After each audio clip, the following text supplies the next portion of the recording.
Hey everyone, welcome back. So as you read the title, it's time for another Manny and a Murder. Now everything I will be using, I will list down below, but we're gonna go ahead and jump in right into the story. So today's story is about a lady named Lisa Ah. So today's story is also in Hawaii. Now for all my Hawaiian girls out there, if I mispronounce something, my bad girl. So Lisa actually lives with her roommate Candy, and they live in Kailua, which is an island or off the island of Oahu.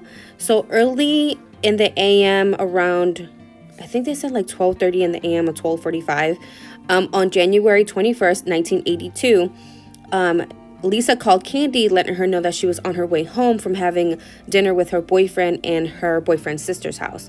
Now, when you think of Hawaii, everybody always thinks of like the tropical rainbow, but it does rain over there, you guys, and sometimes it like storms over there. So on this particular night, it was pouring down rain.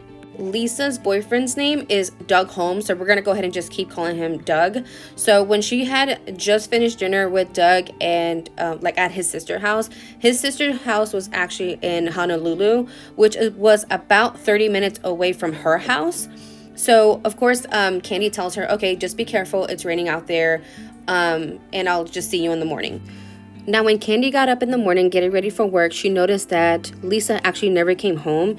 So she was kind of worried, but she just kind of thought that, okay, it was storming too much, so she decided to just turn back and go back to stay with Doug, or maybe even to her parents' house, because her parents' house was actually pretty close to her apartment also. So she just thinks she's going to go ahead and just see her when she goes to the salon, because they both work at the same hair salon. But when she gets there, Lisa actually never shows up. She is a no-call, no-show, and that's when she gets really worried. So that's when Candy decides to call Lisa's parents and Doug, asking if she was with them or if she has seen them. And obviously they both said no. And then that's when she was like, okay, can you guys go ahead and start looking for her? Or because what she thought was Lisa probably got in a car accident, because it was storming so hard. So that was like her worst scenario in her mind.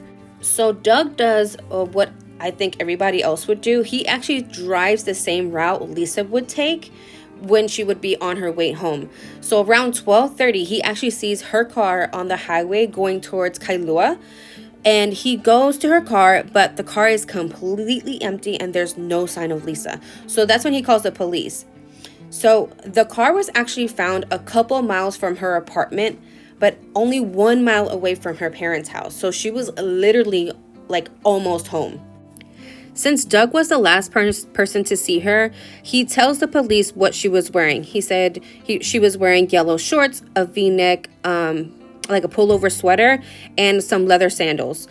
He also tells them that there was like no fighting going on and nothing was wrong that night. So he just told them that he walked her to her car, he told her goodnight, and then he drove to his dorm because he actually attended the University of Hawaii, and he stayed at a dorm room. So it was actually the opposite way, the way that she was going. Now, when the police did a search of the car, they off the bat noticed that the car was dead.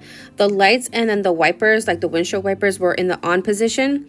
The keys were actually still in the car, and nothing was really wrong with the car though, because when they charged it, it automatically started right back up. So I guess they just thought that whatever happened, the car was just left on and it was just left there. They also noticed that the driver's side window was rolled all the way down, and because it was pouring down rain, as you guys know, there was 2 inches of water pooled at the bottom of the car, like the inside of the car, and everything was absolutely soaked. I mean, drenched.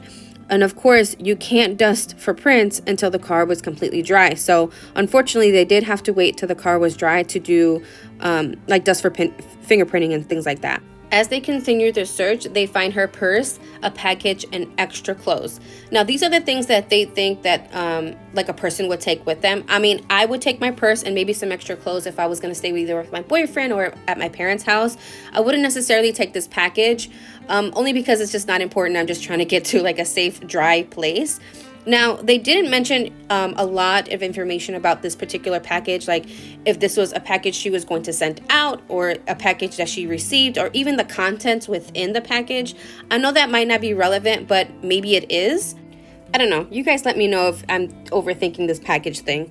So anyways, As they continued the search, like I said, they did find her purse. They also found her wallet, but her driver's license was missing. So they actually checked the inside of the car as well, like the glove compartment box and like the elbow part, like the middle part. I forgot what that's called. Anyway, so they checked for her car registration, and that was actually also missing. Now, the only people who asked for these two things are, of course, police officers or someone pretending to be a police officer. Now, someone impersonating an officer is actually not a new thing. I know that this happens in a couple different states, and I mean, like, I think that happens everywhere. So again, it's not a new thing, but this is a really big thing and a really big issue in the 80s in Hawaii at that like time frame. I mean, they even had complaints about a local man doing this and pulling over women. Nowadays, you can even get apps that make it mimic that you have like those cop lights kind of flashing, but back then you can literally just jimmy rig lights to make it look like an unmarked car. Now, although that there was no murders, police had reports about and one event turning kind of violent when an officer, quote unquote, found out it was a long-haired man instead of a woman he was pulling over. Now, because her driver's license and car registration was missing, they thought that the suspect was this person like mimicking the officer, and that she just got tangled up, and that's why they think she was really in trouble. Now, they think that she got abducted around 1 and 1:30 a.m. only because they got a tip from a person saying that they seen her car parked with another vehicle on the highway around 1:10 a.m. Now, I don't know if you guys ever had like an accident where you like left the windows down and it rained and then like your car was soaked. It takes a couple days for your car to get dry. I think about like 3 or 4 days. So once this happens to Lisa's car, that's when they go ahead and try to fingerprint the entire car. But they noticed that the car had actually been clean. According to Hawaii News Now, there was absolutely no evidence in there. So what they think is whatever happened to Lisa, they also basically cleaned the car. During this time frame, her parents actually asked their church to come and help and continue with the search on foot, and over 100 people showed up, you guys. And I mean, they even looked from like where her boyfriend's sister's house was all the way up to her apartment, and even where her car was found. And you guys, there was no sign of Lisa anywhere. On January 25th, this is 4 days after she's missing, the police actually started to do an aerial search around where the swamp area was at, because where her car was found, it was actually a swamp in that same area, but still they found nothing. Now, this is the part that kind of bothered me the most, because while they were doing all this search, and when the police did their interviews talking to like the press and stuff, they always would refer to her in the past tense, giving the impression that Lisa was already dead. And that kind of bothered me, because I'm like, why would you even talk like that when you have no evidence of whether she's alive or dead? As time goes on, another woman comes forward saying that she was being followed on the highway. The car that was following her shined their lights, so then she pulls over. They asked for her driver's license, but then he asked her to get into his car so then they can review her driver's license. So obviously her gut feeling was saying, oh, hell no, I'm out. She actually sped off, and the dude then started to like continue to follow her. But she goes straight to the police station, and unfortunately she didn't get the driver's license plate, but she did give a good description of the person. So she said that the dude was a white dude, 24 years old, brown hair. He spoke good English. He was about 5'10" and 180 pounds. Now, I know that some of you guys are thinking like, oh, what do you mean by good English? So people from the States that go visit on the islands, this is what my husband told me, by the way, they think that we have good English, but it's just a different type of variation of their English. So when we speak, they can tell that we're different and we're not from Hawaii. The lady also said that the man was driving an American white car that was in good condition. Now, I'm over here thinking, like, could this be connected somehow to the case with Lisa, of course. Now, they didn't get a composite sketch. I couldn't find any information about that. But me thinking, like, she got a really good description of it. I don't see why they wouldn't get a composite sketch. Again, I couldn't find any information about this one. So, anywho, While they were doing the foot search, you guys, I want to mention that even high schoolers came out to like put up posters. The Army Reserve was there. Even other volunteers came out to help until the search was actually called off on January 29th. Except the parents, of course. The parents still, were fighting to find their daughter, as any parent would. At around 2 p.m. on January 31st, a call comes in stating that a body was found. Now, you guys, this is 10 days after Lisa went missing. A local man was out walking his dog when he smelled something that just wasn't right. And when he took a look over where like the embankment was, that's when he saw the nude body of a female woman lying face down. Now, there was no other person or female that was reported missing. So they kind of had already the inkling like this was already Lisa, but the body was so decomposed that they couldn't even tell that it was her, or even how she died. The police did a search of the area searching for more clues, but the only thing they could find was like debris samples. So they didn't even find her clothes. The next day, the medical examiner's office confirmed that yes, it was Lisa by her dental records and the jewelry she was wearing. So she was wearing 3 rings, including her class ring that had her initials on it and 2 necklaces. So obviously this turned straight into a homicide investigation. Now, the body was actually found 10 miles away from where her car was found, but not towards like her apartment. So it was going back to where she was coming from. So right now at this point, they don't have a motive. They don't have any suspects, and they don't even know how she died. So they are like what they call in square one, but it's like even worse than square one. So the police did talk to her boyfriend, Doug, but they never mentioned anywhere if he was a person of interest. Now, this kind of also makes me like raise my eyebrow because I'm like, this was technically the last person to see her alive, but he's not a person of interest, or at least not worth mentioning if he was. Yeah, kind of sketchy.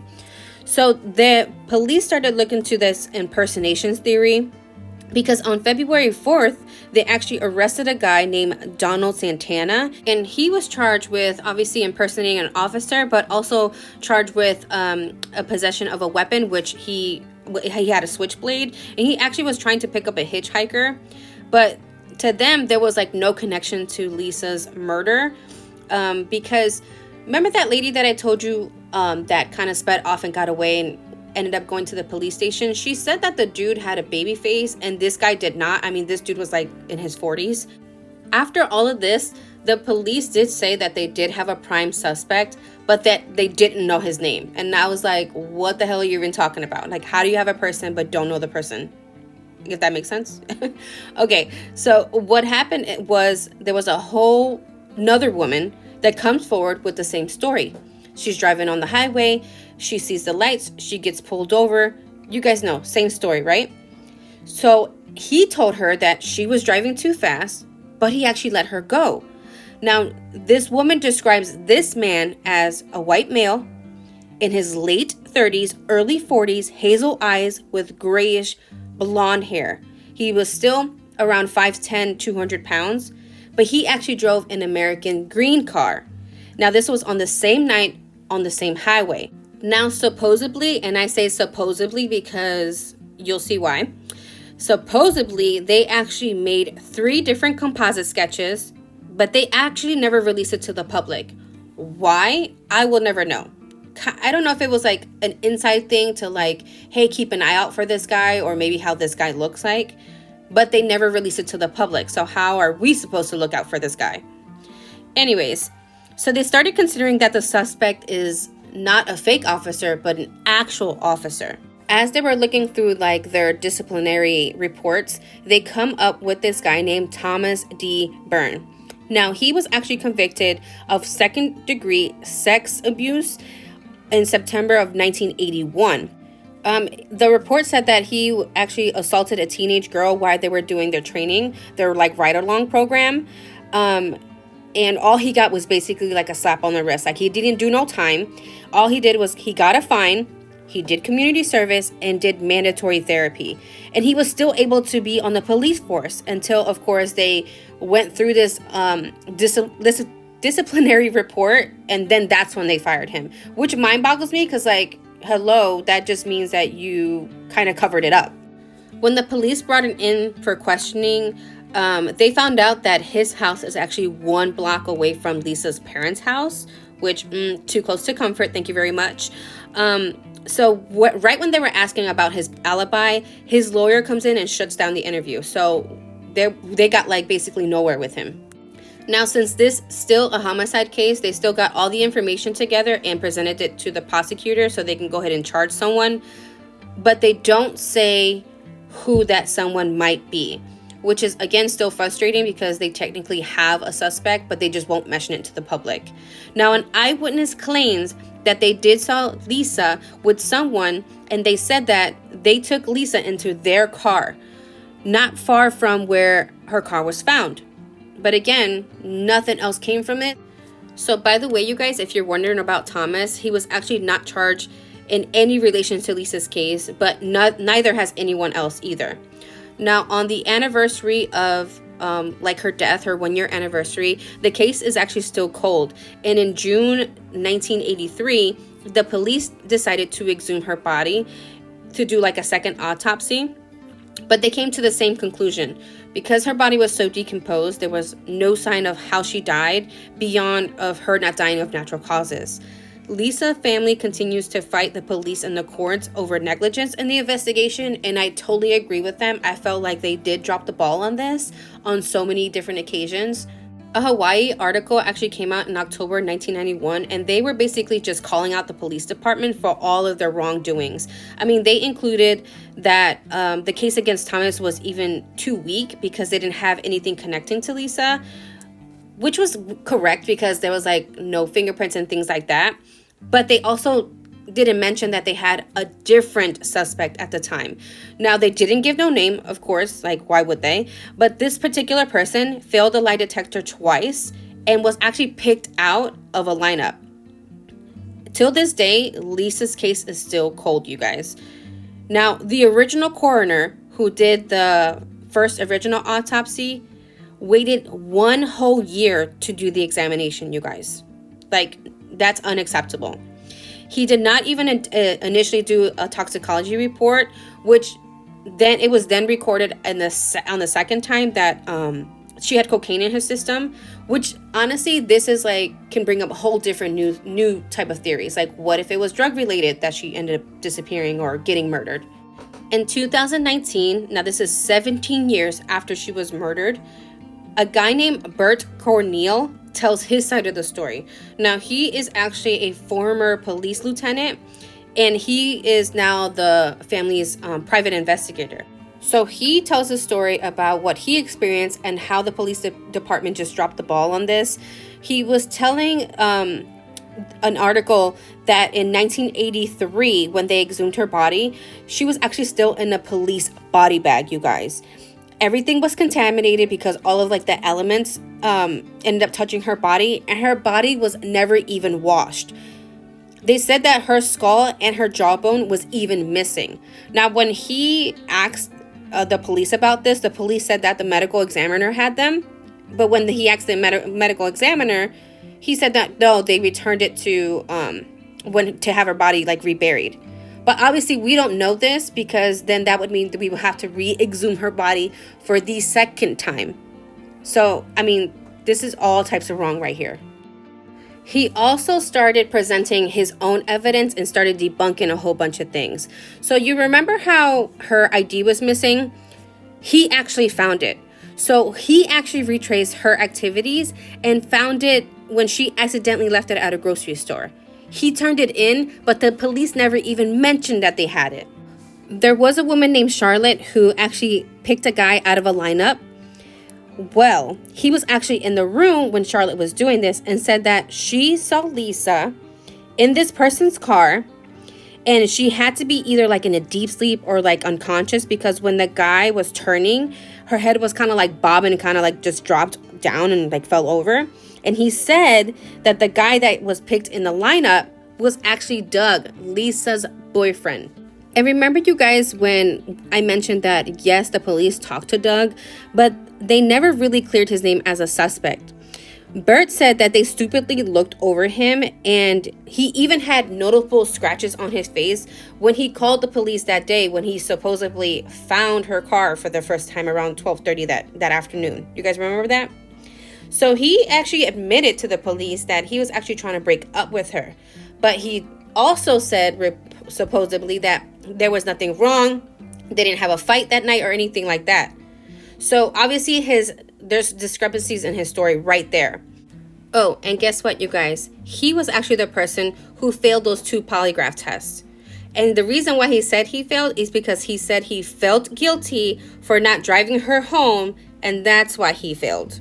You guys, it's been 40 years since this happened, and unfortunately her parents passed away thinking they'll never find her daughter's killer. I mean, evidence has been destroyed, things, you can't get those kind of things back, and I mean, even suspects have died. Now her siblings are still fighting for closure and for justice, and I do these videos because I feel like it's important.